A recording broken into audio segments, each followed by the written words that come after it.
एक दिन नदी के तीरे जाती रहनी धीरे धीरे कि हम आँखी देखनी कि हम आँखी देखनी अरे सुंदरा शरीरिया अगिया में जलेरा कि हम आँखी देखनी अरे सुंदरा शरीरिया अगिया में जलेरा।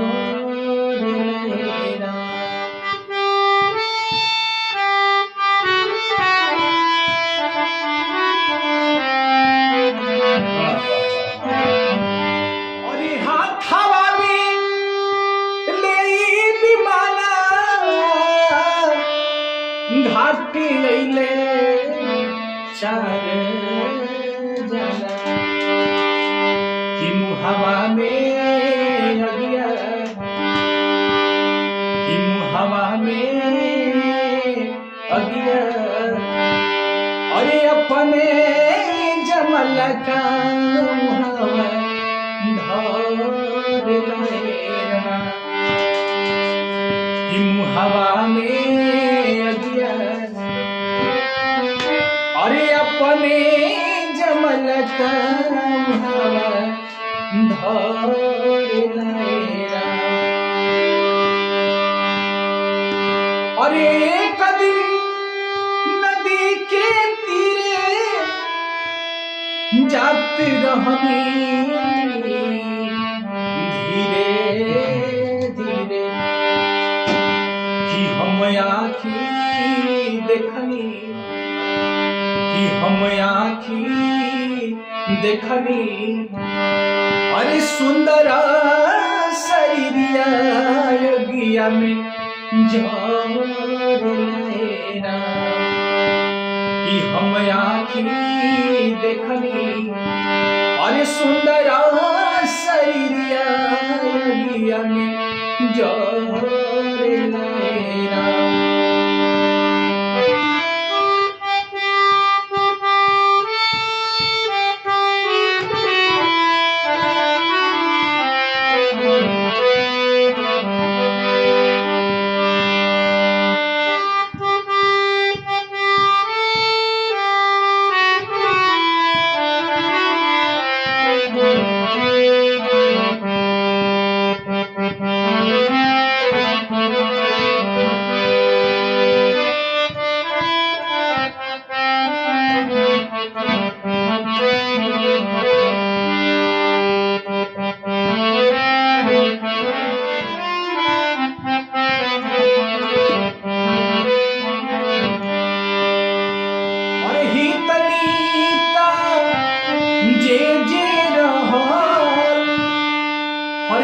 के मुँह है सबे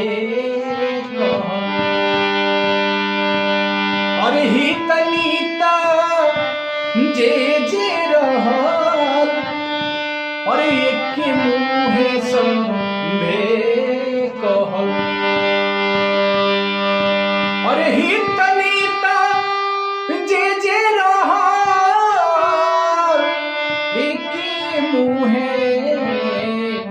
सबे कही तनीता जे जे रहल एक मुँह सबे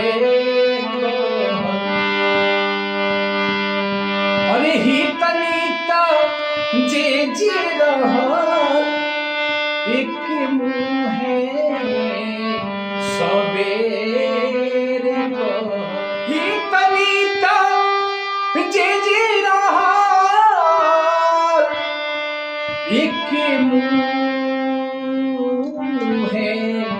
सबेर कहल अरे तपुतवा के जरने तपुतवा के जरले जिंदगी के मानुष तनवा तोर लहेरा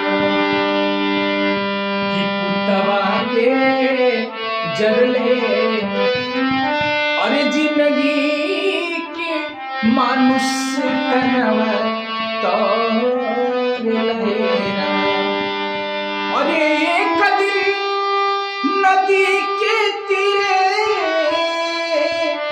जाती रहनी धीरे धीरे अरे एक दिन नदी के तीरे जाती रहनी धीरे धीरे कि हम आखी देखली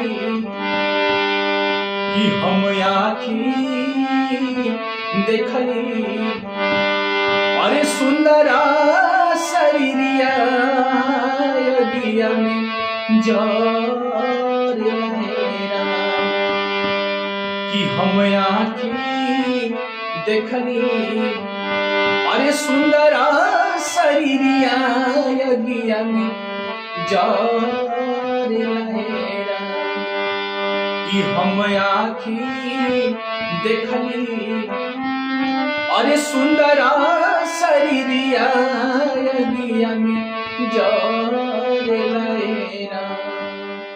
तो नमस्कार साथियों, आप सभी कैसे हैं? मैं उम्मीद करता हूँ आप सभी स्वस्थ होंगे, मस्त होंगे, तंदुरुस्त होंगे।